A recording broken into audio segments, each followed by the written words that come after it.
The morning train from London arrived at Ashford Station precisely at 10:30. A punctuality that pleased Hercule Poirot immensely. Everything he believed should operate with the precision of a well-wound chronometer. The small village of Ashford-in-the-Water, nestled in the rolling Cotswolds, appeared to embody this very principle. Thatched cottages clustered along High Street. The ancient church, its spire pointing toward an overcast October sky, dominated the landscape, and the great limestone manor house overlooking the valley stood sentinel, as if guarding the tranquillity of centuries. Poirot descended from the carriage with deliberate grace, his patent leather shoes gleaming despite the morning's damp. He was a man of perhaps 50 years, with a carefully waxed moustache of heroic proportions, and eyes that missed nothing. The porter hurried to assist with his luggage, several cases of impressive quality, while the Belgian detective took in his surroundings with methodical observation. It was Chief Inspector Japp's telegram that had summoned him here. The Scotland Yard inspector, though sometimes frustrated by Poirot's methods, held the Belgian's talents in high regard. The wire had been terse. Murder at Ashford Manor. Lord Pemberton deceased. Circumstances peculiar. Your expertise requested. Japp. The local constabulary had arranged modest lodgings at the Crown Inn, establishment of respectable vintage that boasted a polished bar of dark oak, mullioned windows, and the sort of oppressive quiet that seemed to characterize English provincial life. Poirot had learned that quiet often masked depths of human complication. He had scarcely settled into his room when a knock came at the door.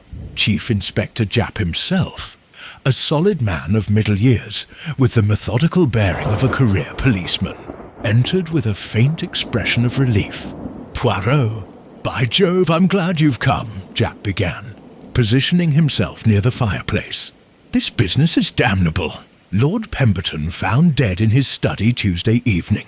The household is in an uproar, and I confess the surface explanations don't sit right with me." "Ah, mon ami," Poirot replied, gesturing to a chair. "Tell me everything. The smallest details, if you please. I have found that policemen often discard the very fragments that prove most illuminating." Japp settled himself with a grunt. Lord Pemberton was 63, wealthy, and by all accounts in excellent health. No serious enemies that we could discover. Tuesday evening, his butler, Mr. Graves, took him tea at 5 o'clock. At 7, when dinner was being prepared, Lord Pemberton failed to ring for his evening ablutions. Graves went to the study and found him slumped in his leather chair, quite dead. The cause? Poirot's fingers formed a precise pyramid beneath his chin. That's the peculiarity. On the surface, it appeared to be a sudden seizure of the heart. The body was warm. He hadn't been dead more than an hour or so. But the physician, Dr. Hartwell, noticed something odd. A faint smell on his breath. Slightly bitter, almost almond-like. Hartwell suspected poisoning, but couldn't be certain. The contents of the study were undisturbed. There was no sign of violence or disturbance. And here's the strangest part. On his desk, beneath his very hand, was a note. A note? Poirot leaned forward. What did this note convey? Japp produced a folded paper from his waistcoat pocket. It reads, "Payment for sins. The first account is settled. A.R." Poirot took the note carefully, examining it with a jeweller's precision. The handwriting was angular, educated, written in blue ink. The paper was common stock, of no particular distinction. This A.R. is mysterious, and the phrasing, the first account, suggests there may be others. That was my thought precisely, Japp confirmed, which is why I sent for you immediately. Over the following hour, Poirot extracted from Japp a comprehensive account of Lord Pemberton's household. There was his wife, Lady Pemberton, a woman of 55, refined and composed. their only child, a daughter named Margaret, now 28 and unmarried. Then came the household staff. Graves, the butler, in service for 15 years. Mrs. Eleanor Ashford, the housekeeper, who had worked at the manor for 20 years, and various servants of respectable tenure. But Japp also revealed that Lord Pemberton kept his own counsel regarding personal matters. He was, by reputation, strict in his adherence to certain principles. A man of the old school, particular about propriety, finances, and conduct. "There is something more," Japp said, his expression darkening. Lord Pemberton had made alterations to his will only last month. The local solicitor, Mr. Hartley, confirmed as much. But the contents of the new will remain sealed. Lord Pemberton stipulated that it not be opened until certain matters were clarified. Poirot rose and moved to the window, gazing out upon the village street below. The afternoon light was beginning to fail, casting long shadows across the ancient stones. "We must observe Ashford Manor," he said quietly. "We must examine not merely what is apparent, but what lies beneath. A man does not write, 'The first account is settled,' without foreshadowing others. Tell me, Inspector, when Lord Pemberton altered his will, did no one remark upon his state of mind? Lady Pemberton noticed he seemed troubled, though he would not explain why. His daughter Margaret appeared anxious as well, though one cannot always read young women's thoughts." Poirot turned from the window, his dark eyes alight with interest. "Then we begin tomorrow at the manor. But tonight, Inspector, I should like to examine the body, and we must review the correspondence of Lord Pemberton from the past 6 months. Somewhere in those papers, I suspect, lies the beginning of our mystery." The morning broke clear and cold, with frost glittering upon the manor's extensive lawns. Poirot and Japp were received by Lady Pemberton in the morning room, a chamber decorated in pale greens and golds, suggesting both taste and wealth. She was dressed in the severe black of mourning, her posture rigid, her manner courteous but distant. "We are very sorry for your loss, madame," Poirot began, his formality matching her own. "It is our duty to ask certain questions, however delicate the circumstances may be." Lady Pemberton nodded slightly. "I understand, Monsieur Poirot. I have read of your work. You will forgive me if I am somewhat composed. My husband and I had been married for 30 years. One learns to prepare oneself for the inevitable." The remark was curious in its phrasing. One would not typically prepare for a sudden death. Yet Lady Pemberton seemed almost to have anticipated something. "Your husband received a note," Poirot ventured, observing her reaction. "A note discovered clutched in his hand. Did he mention to you any anxiety regarding his safety? Any fears?" Lady Pemberton's eyes remained fixed upon the small table before her, where a china cup sat untouched. "My husband was a man of principle, Monsieur Poirot. He believed in justice, in the proper ordering of society. He had, in recent weeks, become troubled by certain matters, but he did not confide in me regarding their specifics. He was a private man, and the alteration of his will, this also concerned a matter of principle." A faint tremor crossed Lady Pemberton's composure. "My husband believed that those responsible for wrongdoing should face the consequences of their actions. If he changed his will, it was because he had discovered something that required rectification." After further questioning yielded little of consequence, Poirot was shown to the study where Lord Pemberton had spent his final hours. It was a room of considerable character. Mahogany wainscoting, shelves laden with leather-bound volumes, and a fireplace of impressive proportions. The leather chair in which the deceased had been found occupied a position of prominence before the hearth. Poirot sat in the chair, assuming the pose in which Lord Pemberton's body had been discovered. The windows were locked? He inquired. From the inside, Japp confirmed. And the door was closed but not locked when Graves entered. So the murderer had access to the household, Poirot observed. Not an intruder, but someone accepted within these walls. Poirot rose and examined the desk with meticulous care, writing implements of good quality, several books on estate management, correspondence arranged in orderly files. One drawer, slightly ajar, contained what appeared to be personal papers. He withdrew them carefully. Letters, he murmured. 6 letters posted from London over the past 2 months, all from the same correspondent, indicated by the handwriting, all marked personal, written upon envelopes of quality paper. The letters, however, had been burned. Merely ash remained in the fireplace, though Poirot could discern fragments suggesting they had been destroyed recently. He received threatening correspondence and then burned it, Poirot concluded. Why? For fear of incriminating others? Or to protect someone's reputation? The initials on the note AR, Japp said. We've been attempting to identify who might bear those initials among the household and immediate circle. The note itself, Poirot said, retrieving it once more, was written after Lord Pemberton's death. Observe, the hand is steady, the ink unsmudged. It was placed beneath his hand by the murderer, as a signature, as a proclamation.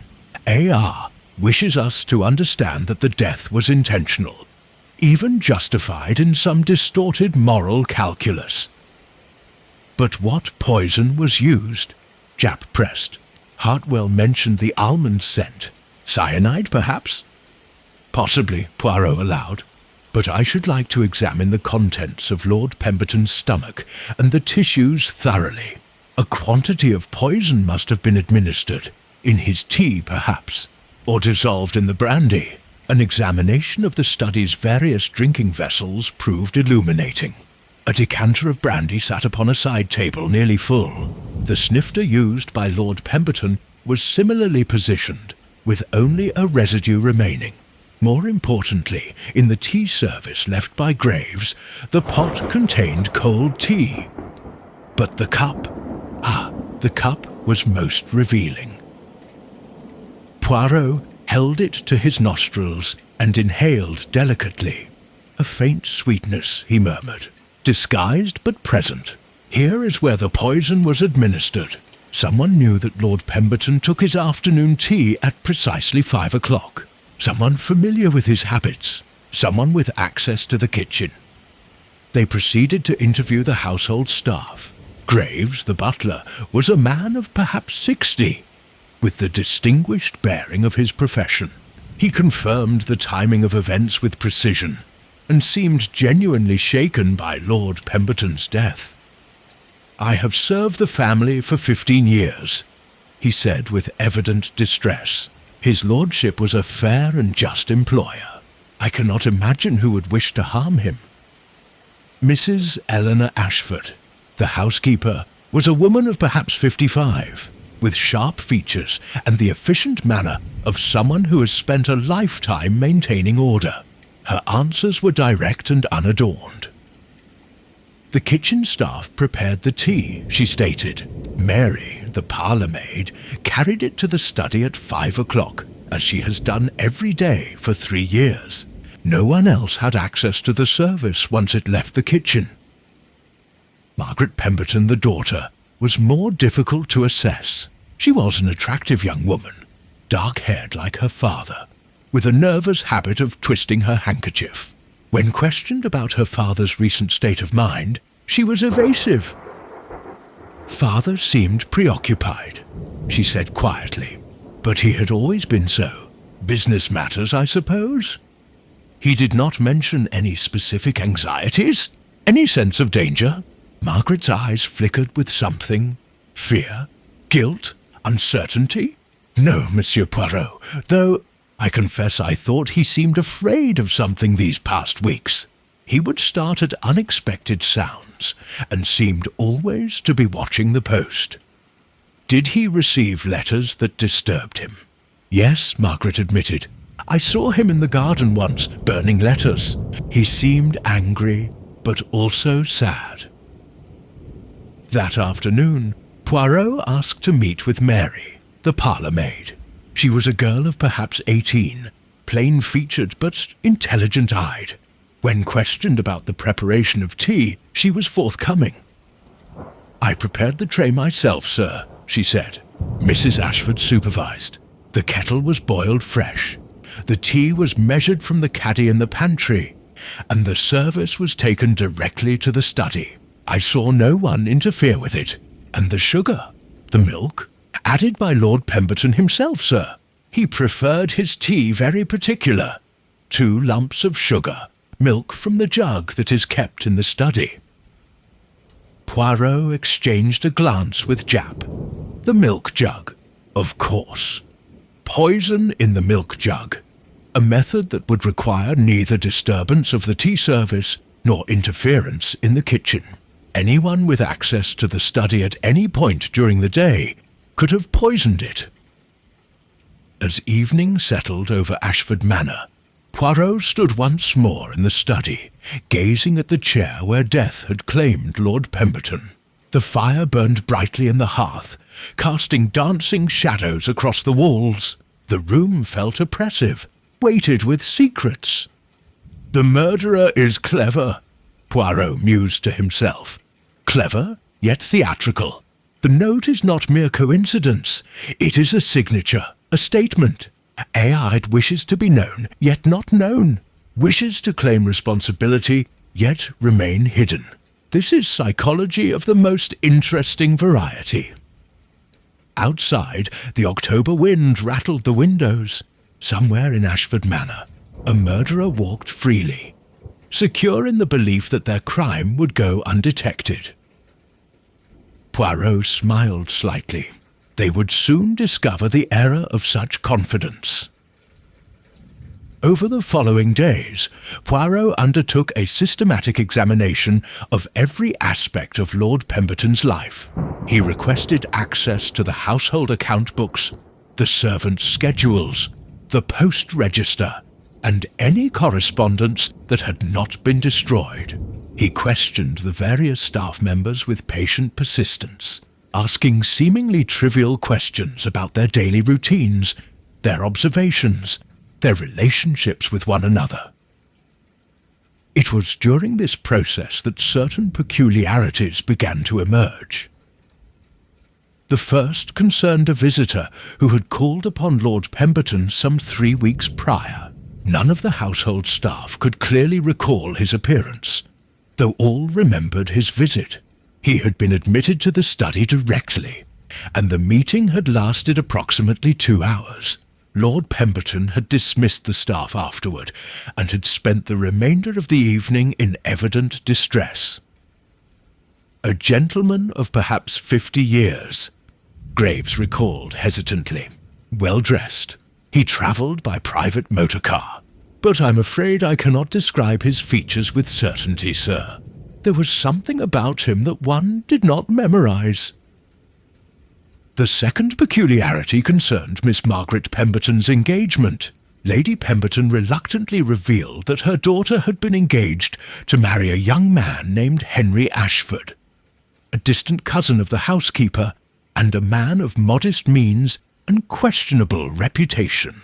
Lord Pemberton had expressly forbidden the match some 6 weeks prior, leading to considerable tension within the household. He was most adamant, Lady Pemberton said quietly.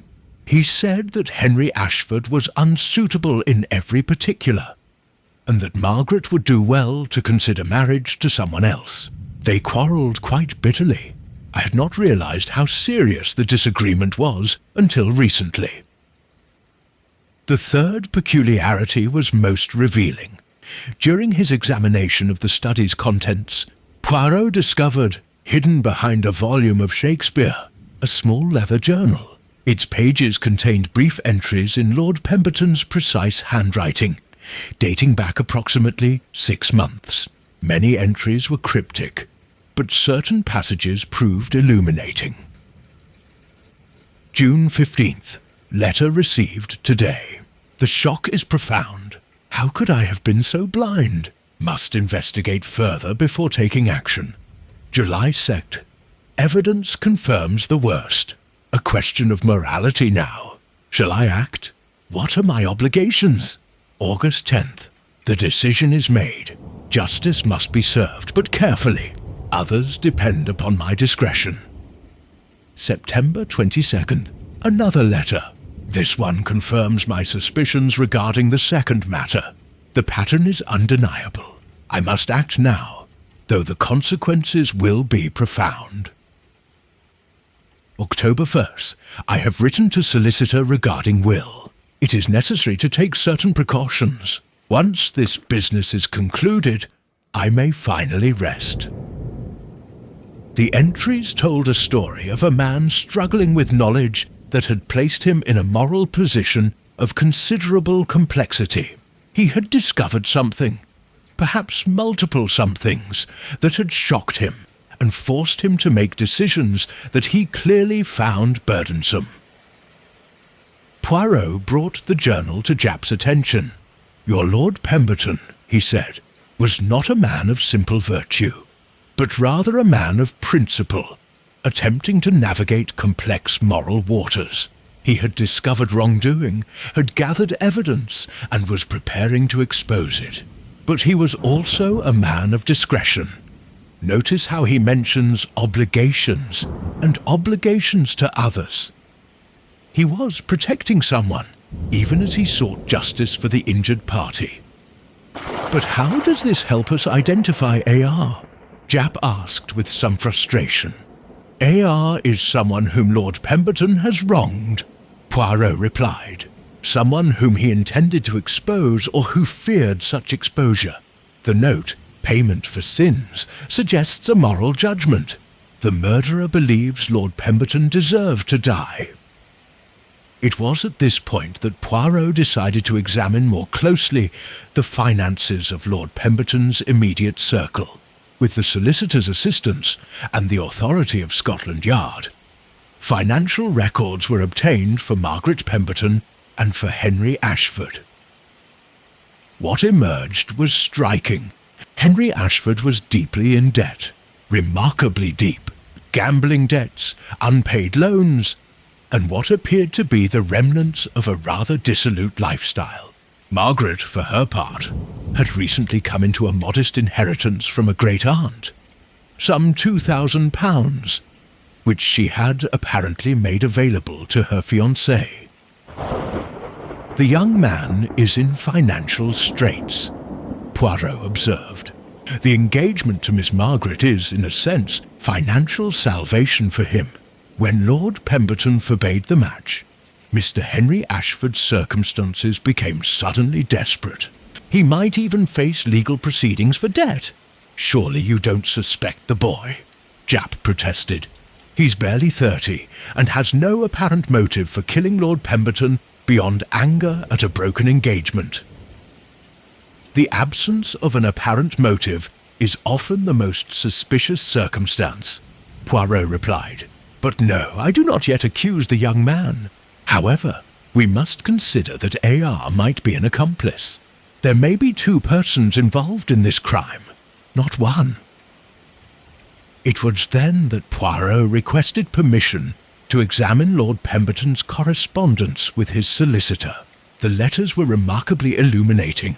Over the past 3 months, Lord Pemberton had been making inquiries regarding the possibility of altering his will, of establishing certain trusts, and of creating provisions for the future care of someone unnamed, referred to only as the injured party.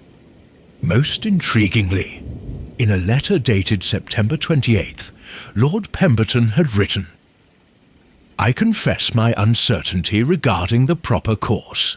If I am correct in my suspicions, then justice demands action. Yet such action would cause profound pain to innocents. I am wrestling with the decision of whether my duty lies with law or with mercy.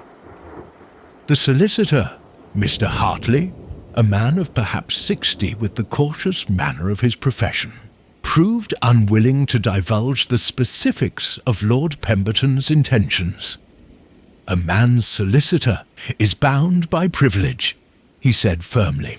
"I cannot discuss the contents of Lord Pemberton's will or the nature of his inquiries, even with Scotland Yard."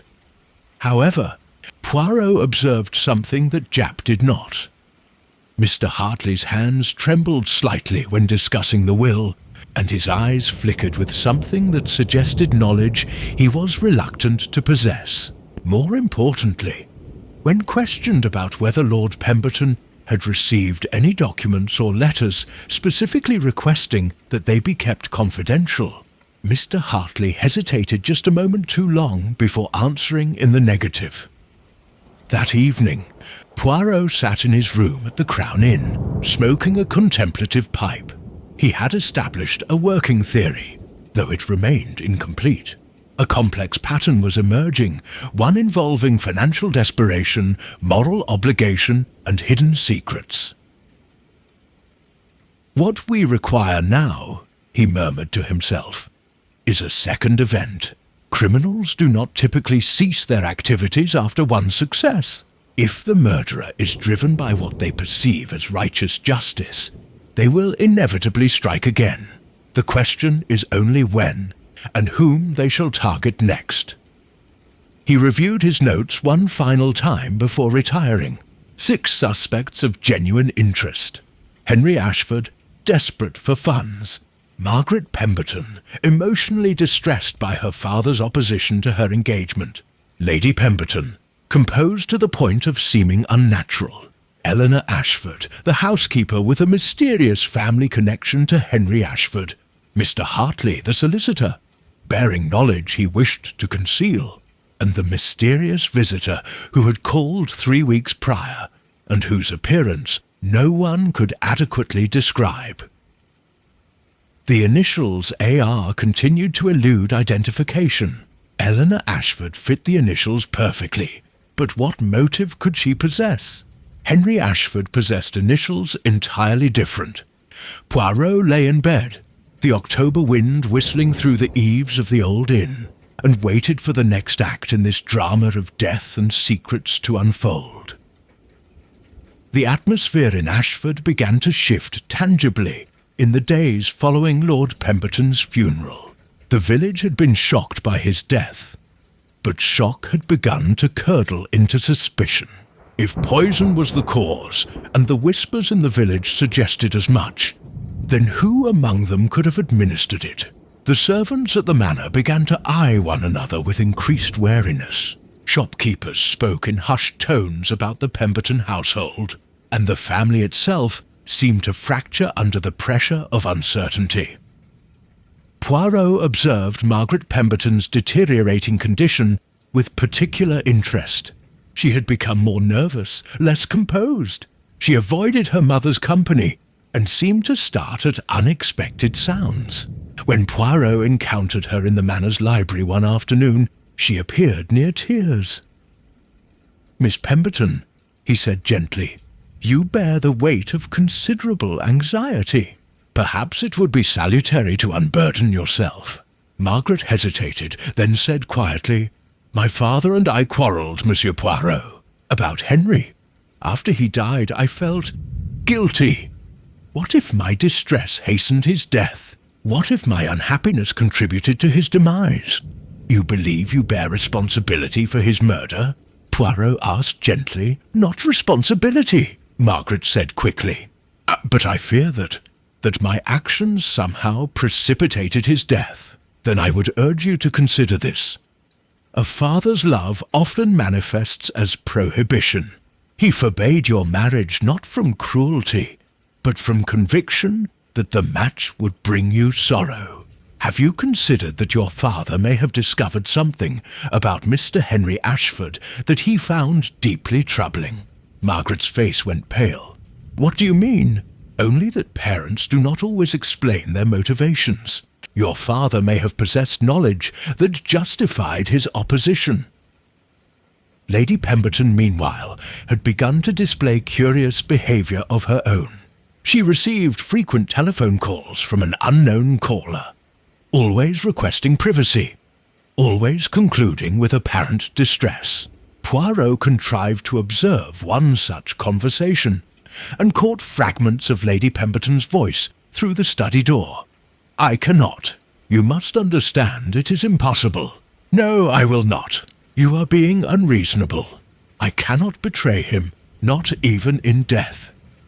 Hanging up the telephone with an apparent gesture of frustration, Lady Pemberton emerged from the study to find Poirot regarding her thoughtfully. "A difficult telephone call, madam," he ventured politely. Lady Pemberton's composure fractured momentarily. "A matter of no importance, Monsieur Poirot. A misunderstanding regarding some household accounts?" But her hands trembled as she spoke, and her eyes avoided his gaze. The most significant development came during Poirot's interview with Eleanor Ashford. The housekeeper had proven consistently factual in her statements, meticulous in her recounting of the household's movements and procedures. Yet when Poirot asked her directly about her relationship to Henry Ashford, her composure shifted noticeably. "Henry is a distant cousin," she said carefully. "My late sister's boy.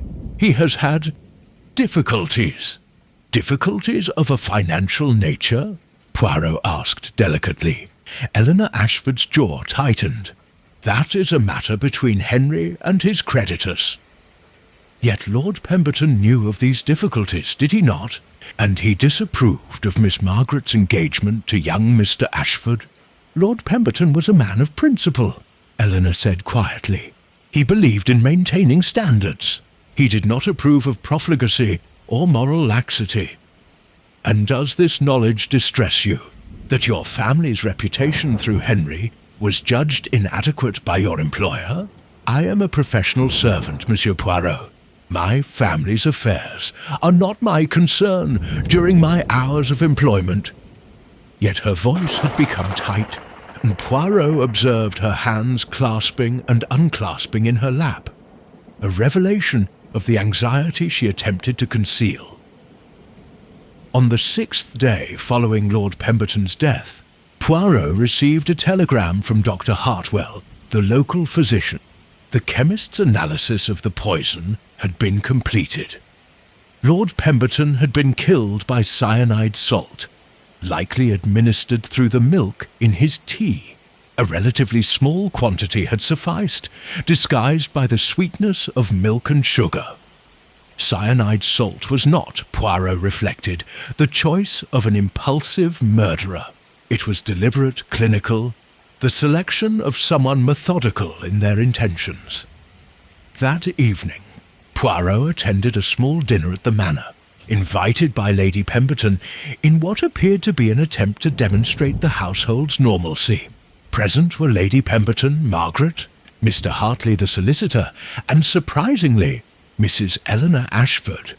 Unusual, as servants were generally not invited to formal dinners except in extraordinary circumstances. The tension around the table was almost palpable. Conversation was stilted, touching upon topics of weather, gardening, and other trivialities. Yet beneath these mundane exchanges, Poirot detected currents of profound anxiety. Toward the conclusion of dinner, Mr. Hartley cleared his throat and addressed Lady Pemberton formally. "I must speak with you regarding your husband's will. The time has come when certain matters must be clarified. Lord Pemberton left instructions that they were to be communicated to you 7 days after his death." Lady Pemberton's face went quite white. "I see." "There are provisions," Mr. Hartley continued, with a sidelong glance at Eleanor Ashford, "that may prove unexpected. Your husband was a man of considerable moral conviction." Eleanor Ashford suddenly rose from the table. "I find I'm not feeling well," she announced. "I shall retire to my room. With your permission, Lady Pemberton." "Of course," Lady Pemberton said numbly. After Eleanor had departed, Mr. Hartley pulled an envelope from his waistcoat pocket. "Your husband's specific instructions were that this letter be delivered to you at the week's conclusion. It contains explanations regarding the alterations to his will." As Mr. Hartley presented the sealed envelope to Lady Pemberton, Poirot observed with intense interest. Here, perhaps, lay the key to understanding Lord Pemberton's knowledge and intentions. "I shall review these matters privately," Lady Pemberton said quietly, her hand trembling as she accepted the envelope. Later that evening, Poirot encountered Margaret in the Manor's hallway. The young woman had clearly been weeping. "Your mother has received difficult news?" he ventured. Margaret nodded miserably. "I don't know the details, but I heard voices. My mother and Mr. Hartley. She seemed angry and shocked." "What a curious combination," Poirot observed thoughtfully. "Tell me, Miss Pemberton, what do you believe your father discovered in these final weeks of his life? What knowledge was so profound as to alter his will and precipitate his attempts at justice?" Margaret hesitated, then spoke with apparent reluctance. "I believe my father discovered something about one of our household. Something shameful. I overheard him speaking with Mother. He said, 'She cannot remain in this house knowing what I know.' But he was concerned about the legal consequences of action." "He?" Poirot pressed. "Your father used the masculine pronoun?"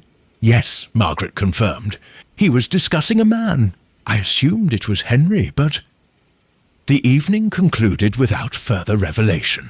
Yet Poirot retired to his room at the Crown Inn with a sharpened sense of urgency. The tensions that had been building now threatened to rupture into violence. He was certain of it. The psychological pressure on those bound by Lord Pemberton's knowledge was building toward an inevitable crux. The murderer had acted once, driven by some perceived imperative of justice. It was inevitable that they would be compelled to act again. The only question remaining was who would be the next to fall. The morning of the 7th day broke dark and threatening. Rain fell in sheets, and the wind howled through Ashford's ancient streets with malevolent force. It was a day that seemed to presage misfortune, and indeed misfortune was not long in arriving. At approximately 9 o'clock, a motor car drew up before the Crown Inn with unusual urgency. A young constable emerged, wet and agitated, requesting Monsieur Poirot's immediate presence at Ashford Manor. "There's been another incident, sir," the constable said. "A gentleman has been taken ill. The family fears." "The gentleman, is it Mr. Hartley?" Poirot asked sharply. The constable looked startled. "Yes, sir. However did you know?" "Because the pattern demands it," Poirot replied grimly, already gathering his coat. Mr. Hartley lay in the Manor's guest bedroom, attended by Dr. Hartwell and a very distraught Lady Pemberton.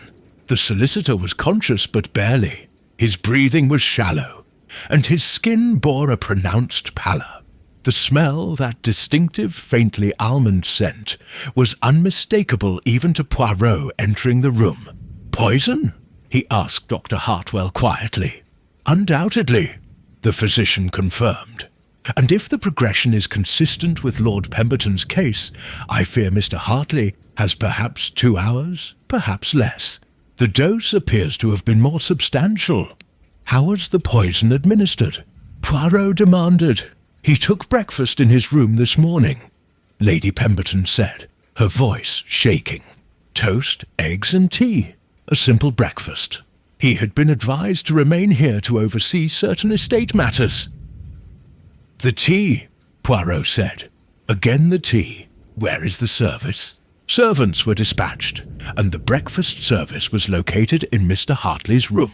The teapot contained liquid of faint discoloration, and the residue in the cup was unmistakable evidence of poison. Yet the toast, eggs, and other items were untouched. Poirot examined the room with minute attention. The window was closed and locked from the inside. The door had been open. Mr. Hartley's own statement confirmed that the maid had entered freely in the morning to prepare the fire. Yet the poisoned tea specifically bore the marks of contamination. Who had access to the kitchen this morning? Poirot asked urgently. Everyone, Dr. Hartwell said. The household is in considerable commotion. Following the reading of Lord Pemberton's will yesterday, the staff has been in turmoil. Several servants have threatened resignation. The will, Poirot said, turning sharply to Lady Pemberton. What did your husband stipulate? Lady Pemberton clutched the letter she had received the previous evening. Her hands shook as she extended it toward Poirot.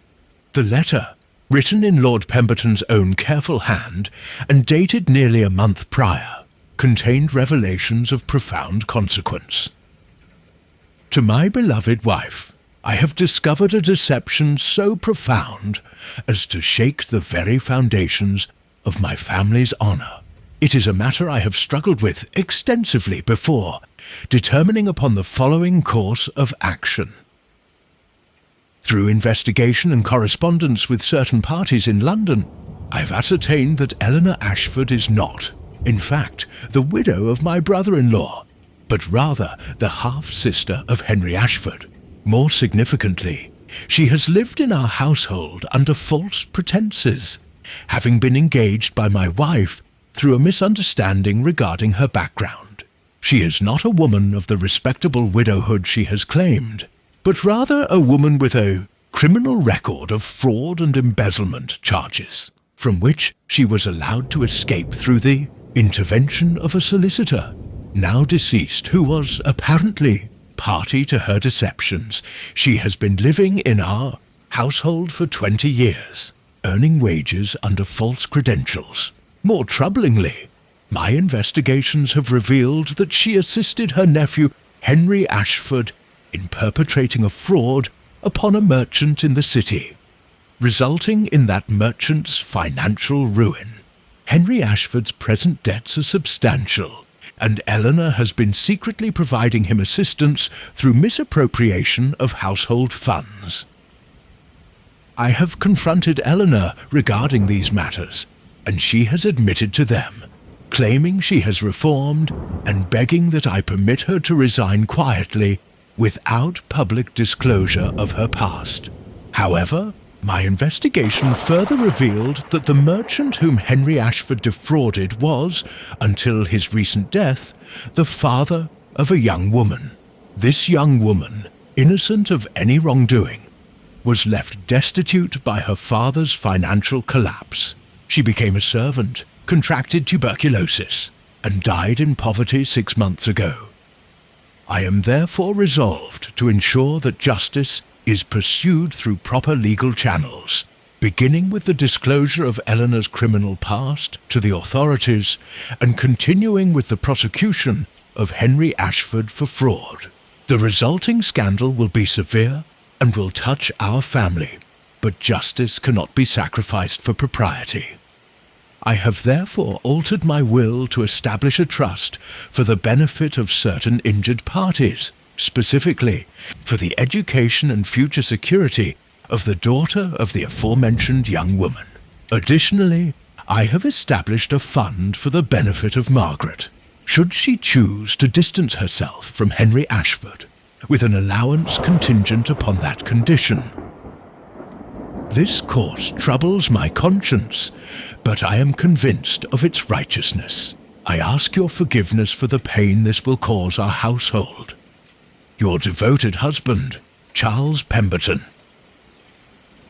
The letter concluded with detailed instructions to Mr. Hartley regarding the execution of these provisions. Poirot read the letter twice through, comprehending now the full tragedy that had driven Lord Pemberton to his moral crisis, and to his death. Eleanor Ashford knew that her past was being exposed, Poirot said quietly. She knew that prosecution was imminent. Mr. Hartley, as solicitor, was integral to the execution of Lord Pemberton's justice. Thus, he too became a target. But how did she administer the poison? Lady Pemberton asked desperately. She was nowhere near the breakfast service, was she not? Poirot turned to the maid who had prepared Mr. Hartley's tea. Tell me, the milk for Mr. Hartley's breakfast, where did it come from? The pantry, sir, the maid said. We have a milk jug that is kept there, separate from the dining room service.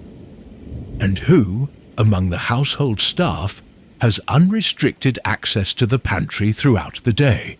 The housekeeper, sir. And the maid did not finish, for at that moment Constable Whitmore appeared in the doorway with urgent news.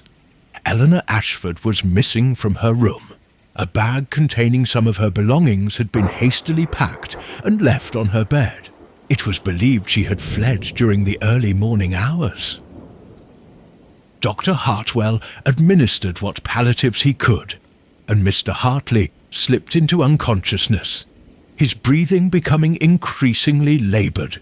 By 11:30, the solicitor was dead, victim to the same poison that had claimed Lord Pemberton. 2 murders, 2 victims connected to the exposure of Eleanor Ashford's past deceptions, and Eleanor herself now a fugitive.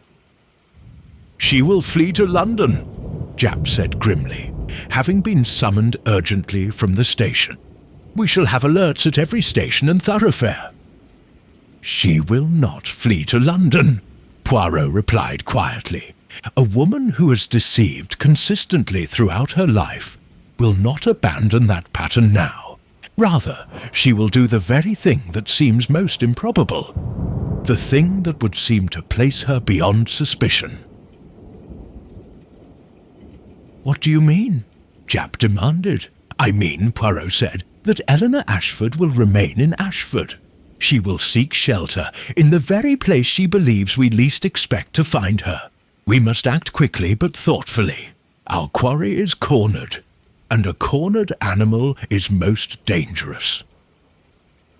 At this very moment, in a small cottage on the outskirts of the village, Eleanor Ashford was indeed engaged in a crucial decision. The Morning Post had brought a letter bearing London postage and handwriting she recognised. She opened it with trembling hands to read words that seemed to pronounce her doom. Eleanor, I know what you have done. I have deduced the truth regarding your role in my father's death, and have informed Monsieur Poirot. You cannot escape now. What follows will be of your own making. Margaret Pemberton. Eleanor's face went quite pale. Margaret, that girl whom she had thought so harmless, so absorbed in her own sorrows. The girl had somehow discovered the truth. She could remain here no longer.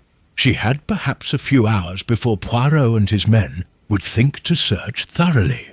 Her plan had been to allow suspicion to fall upon Henry, to suggest that he had poisoned his uncle to ensure his inheritance from a grateful Margaret. Instead, everything had unravelled.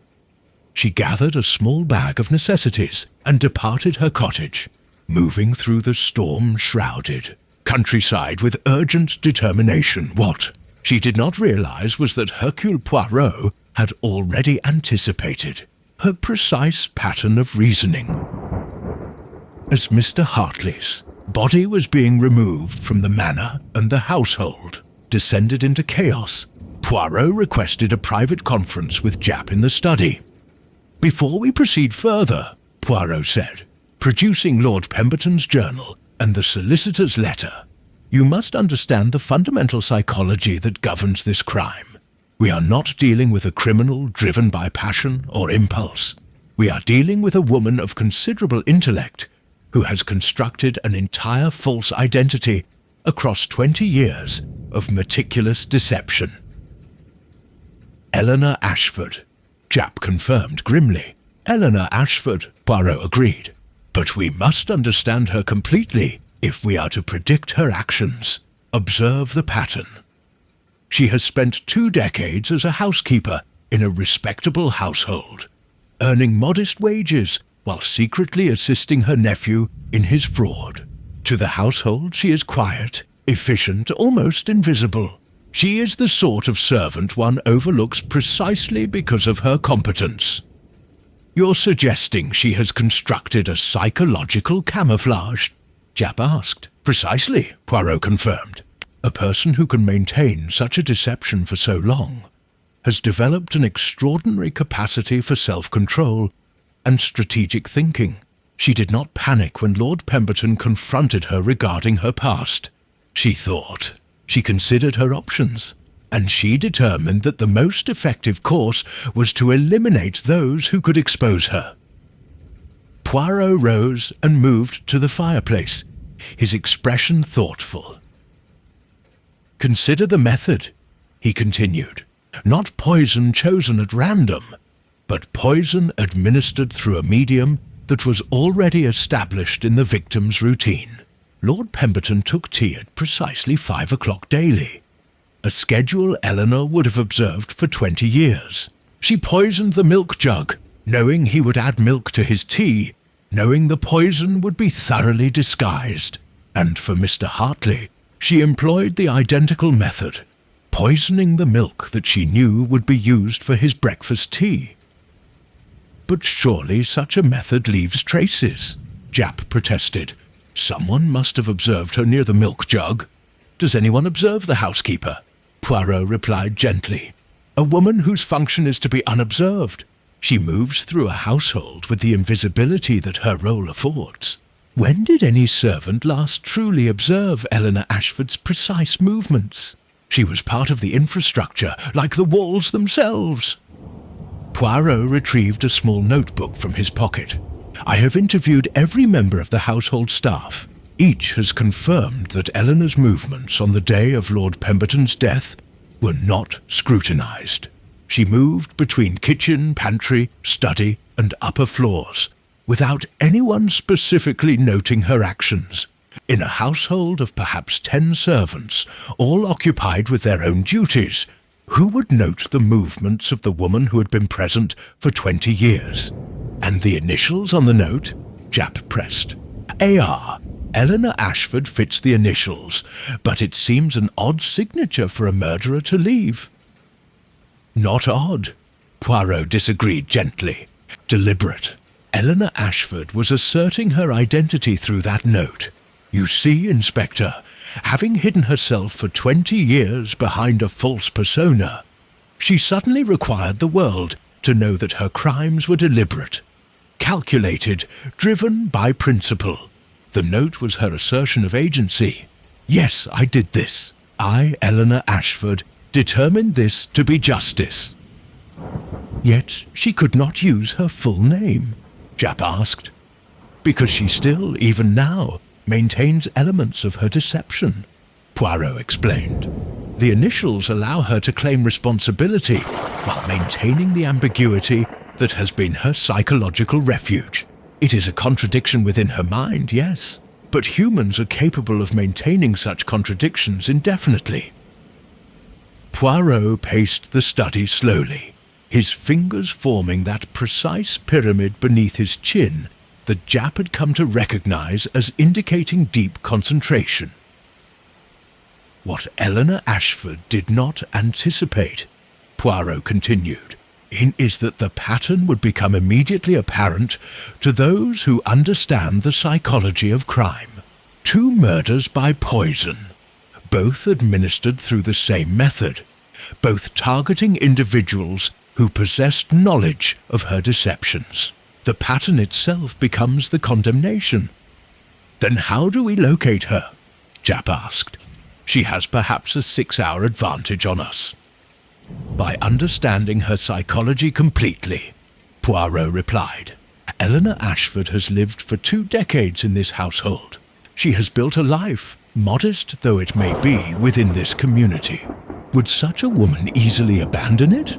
Would she immediately flee to London, where she would be a stranger with no resources, no identity, no refuge?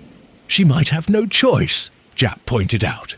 "Precisely the opposite," Poirot corrected. "She has no choice but to remain. Her entire psychological structure is rooted in Ashford. Her established patterns, her daily routines, her understanding of the social landscape, all are centered here. To flee would be to lose every anchor to identity. A person of Eleanor's psychology cannot easily make such a transition. Poirot turned to Japp with sharp intensity. She will seek shelter in Ashford. She will hide herself somewhere nearby, somewhere that offers temporary refuge, but maintains her psychological connection to the community, a place where she is not known, or where she might blend in through strategic deception. There are a dozen cottages, small properties, Japp began. Not a cottage, Poirot interrupted, because she understands that a cottage would be the first place we would search. She will do the precisely unexpected thing. She will place herself where she believes we will not think to search, because it would seem most unlikely. Poirot moved to the manor's windows, gazing out upon the rain-soaked grounds and the misty village beyond. Tell me, Inspector, is there anywhere in this village that is public, visible to all, yet remains somehow private? Somewhere a person might hide precisely because hiding there seems impossible. Japp thought for a moment. The railway station? He suggested. Visible to all, yet travellers are always passing through. The railway station, Poirot confirmed. Precisely. Eleanor Ashford has observed the railway station for 20 years. She knows its rhythms, its patterns, its hiding places.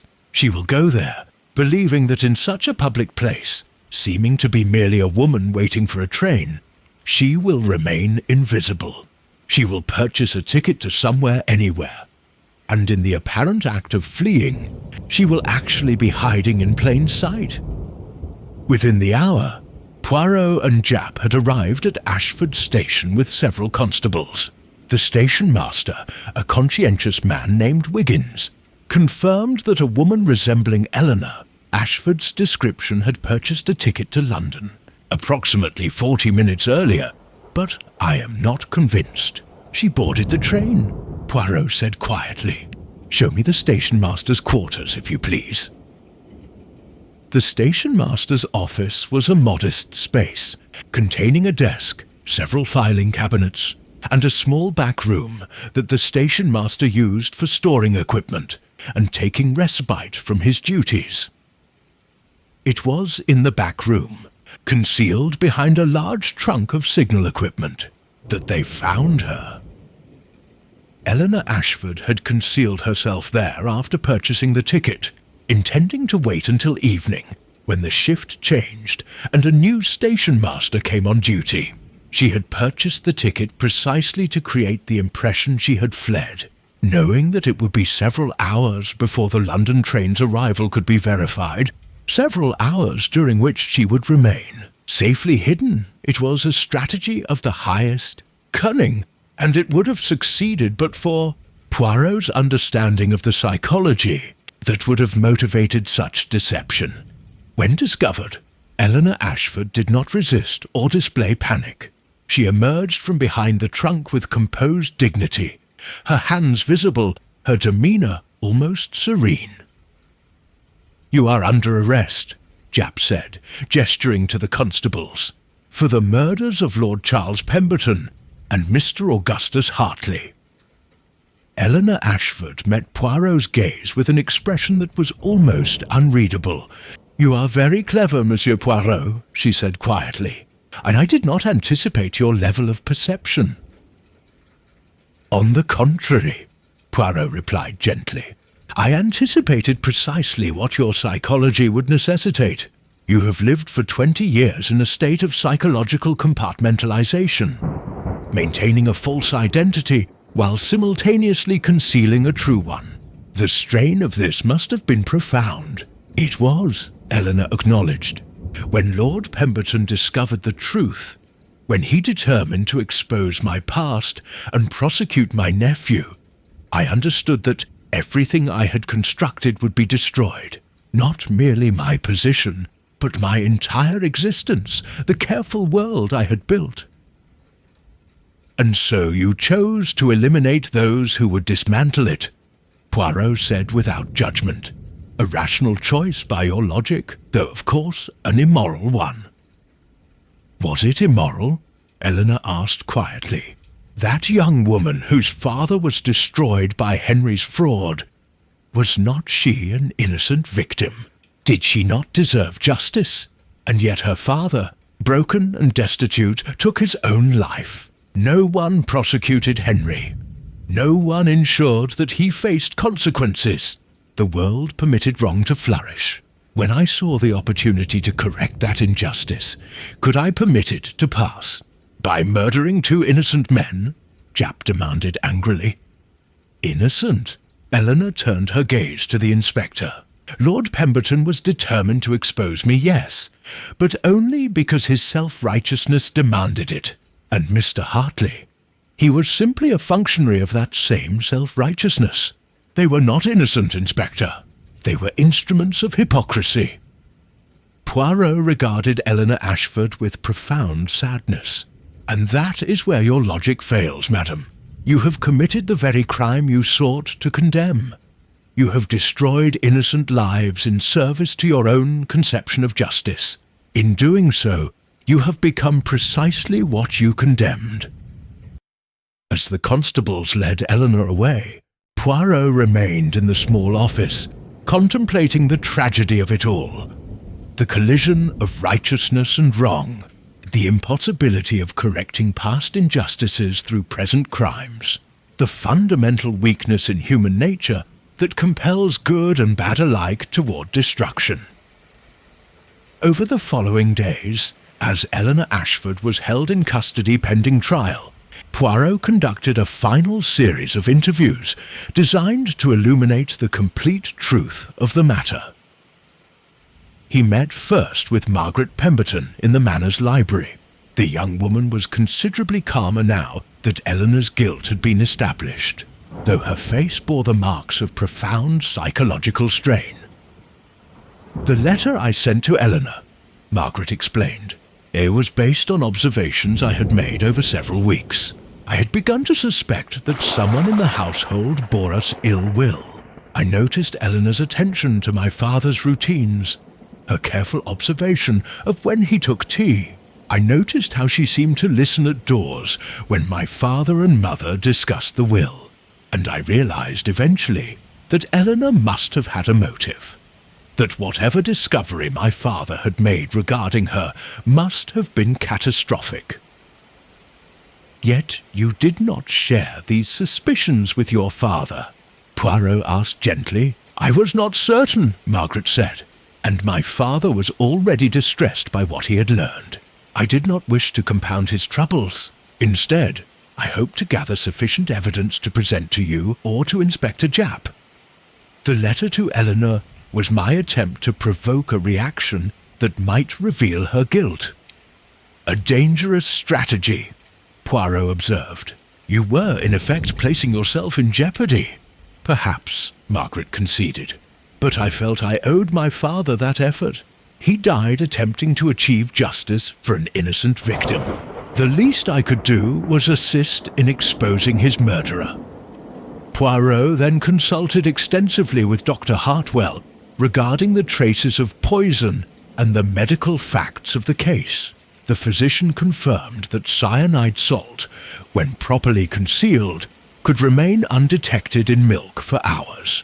The addition of sugar would mask any taste, and the poison's effects would be rapid once the tea was consumed. "A methodical murder," Dr. Hartwell agreed. "Not a crime of passion, but of calculated deliberation." Most significantly, Poirot interviewed Eleanor Ashford one final time in her cell. She seemed composed, almost resigned to her fate. "I wish to understand one matter," Poirot said. "When Lord Pemberton first confronted you regarding your past, why did you not flee immediately? Why did you remain in the household for an additional week before administering the poison?" Eleanor was silent for a long moment. "Because I did not wish to admit that my life was finished," she said finally.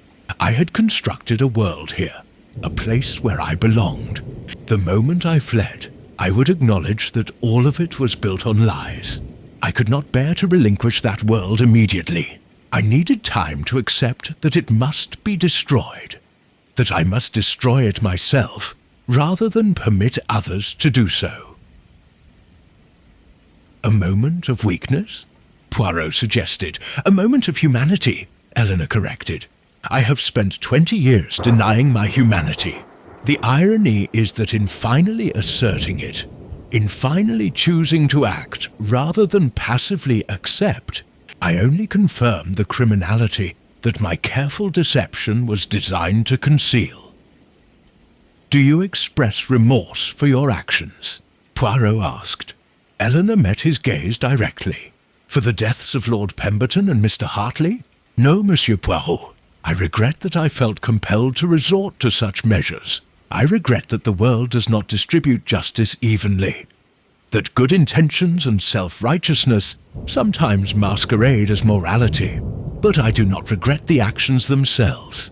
They were, given my circumstances, rational choices.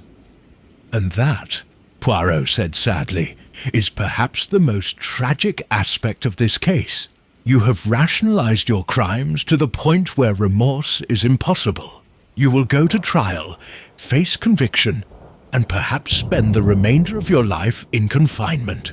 Yet you will do so without the psychological catharsis of genuine remorse. Would you prefer I lie? Eleanor asked with a slight smile. Proclaim false regret to satisfy your moral sensibilities. I have lived in lies for 20 years, Monsieur Poirot. I will not conclude my life by returning to them.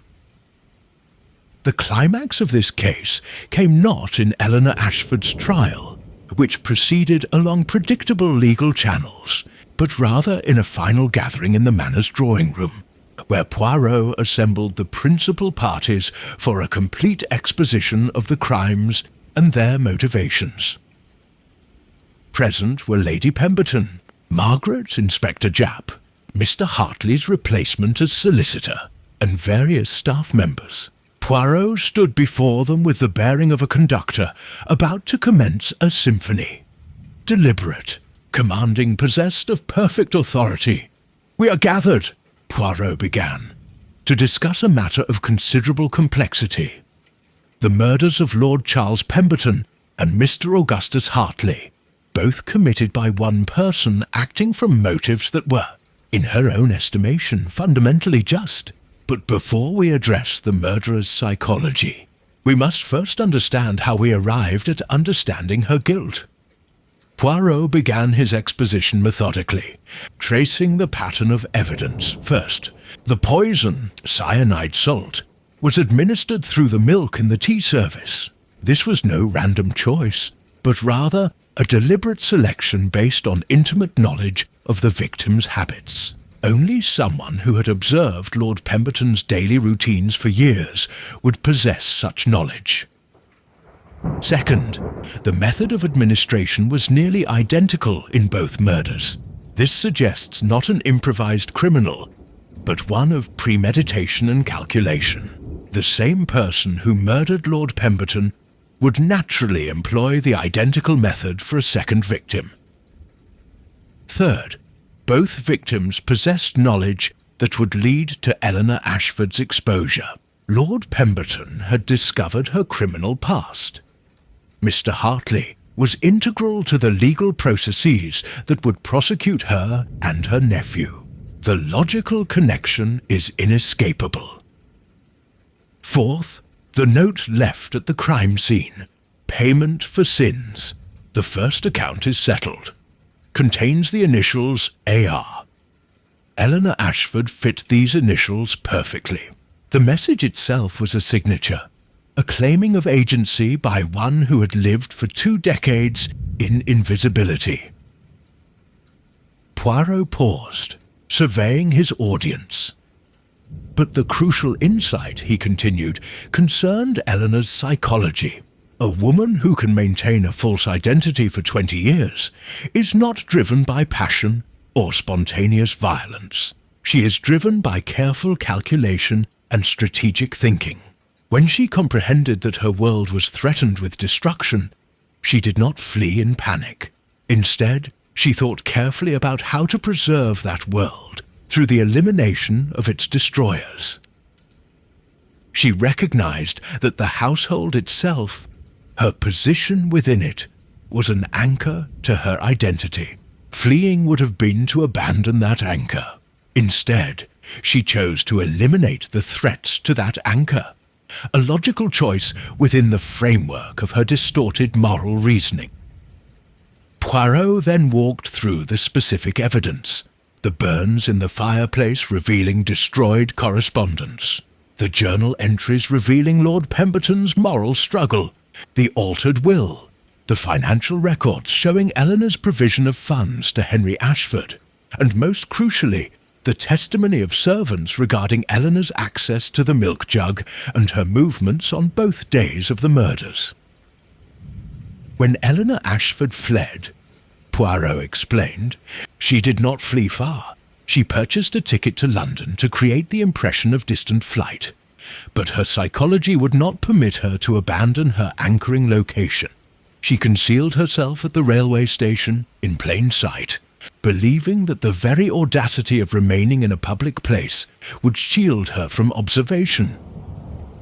This revealed the fundamental contradiction within her psyche. She had lived in concealment for 20 years, yet when finally discovered, she could not bear to be truly hidden. She required the external world to acknowledge her guilt, even as she attempted to escape its consequences. It is a contradiction that will, I suspect, haunt her for whatever remainder of her life she shall have. As Poirot concluded his exposition, Eleanor Ashford herself was brought into the room, a final element designed by Poirot to create a confrontation between her calculated crimes and their unravelling. "You have constructed," Poirot said directly to Eleanor, "a narrative in which you are an agent of justice, correcting wrongs that the world refused to address. And there is truth in your perceptions. Henry Ashford did perpetrate a fraud that destroyed an innocent family. That young woman did die in poverty and pain. Those are facts that cannot be disputed. Yet you made a fundamental error.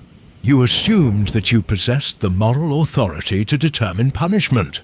You assumed that your sense of justice superseded the law and the legitimate authority of society. In that assumption, you committed the very crime you condemned. You decided that certain individuals deserved to die, and you executed that judgment without trial, without due process, without the possibility of forgiveness or redemption." Eleanor remained silent, her face composed. "You are," Poirot concluded quietly, "a woman of considerable intellect and determination. In another circumstance, with different choices early in your life, you might have been a force for genuine good. Instead, you have become an instrument of death. And in doing so, you have proven that the system of law and justice, imperfect though it may be, remains superior to the justice of the individual conscience acting in isolation." The legal conclusion of the case proceeded with Victorian efficiency. Eleanor Ashford was tried, convicted, and sentenced to death. Her final letter, written before her execution, expressed no remorse, but rather a defiant assertion of the righteousness of her actions.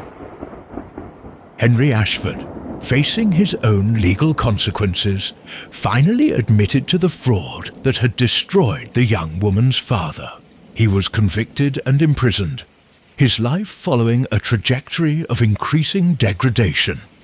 A slower death than the gallows, but death nonetheless. The Pemberton household gradually returned to normalcy, though marked forever by the tragedy that had unfolded within its walls. Lady Pemberton eventually entered a period of retirement, living quietly in a cottage in Sussex. Margaret, freed from her father's opposition, did not marry Henry Ashford. His criminal conviction had rendered such a union impossible.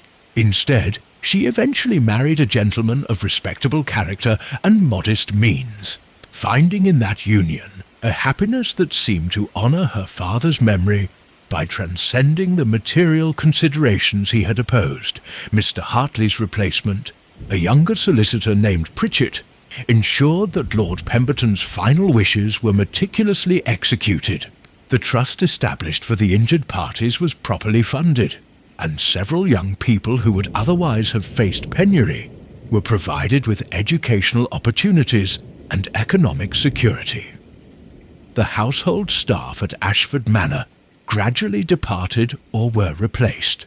Eleanor's position was eventually filled by a housekeeper of unquestionable reputation, and the manor itself seemed to shed the oppressive atmosphere that had characterized it during Eleanor's tenure. 6 months after Eleanor Ashford's execution, Hercule Poirot found himself once more in the village of Ashford, attending the dedication of a small library established in Lord Pemberton's name. The dedication was attended by local dignitaries, members of the Pemberton family, and many of the young people whose educational opportunities had been funded through the trust. Among these young people was the granddaughter of the merchant whose fraud had set this entire tragedy in motion. She was a promising student of 18, preparing to study medicine at a women's college, a career path that her grandfather would never have anticipated for a young woman, but which represented genuine possibility in a changing world. As Poirot stood in the library, observing the ceremony and reflecting upon the circuitous path by which justice had ultimately, imperfectly, been served, he was approached by Margaret Pemberton. "I wanted to thank you, Monsieur Poirot," she said, "for bringing Eleanor's guilt to light, and also for helping me understand my father's motivations.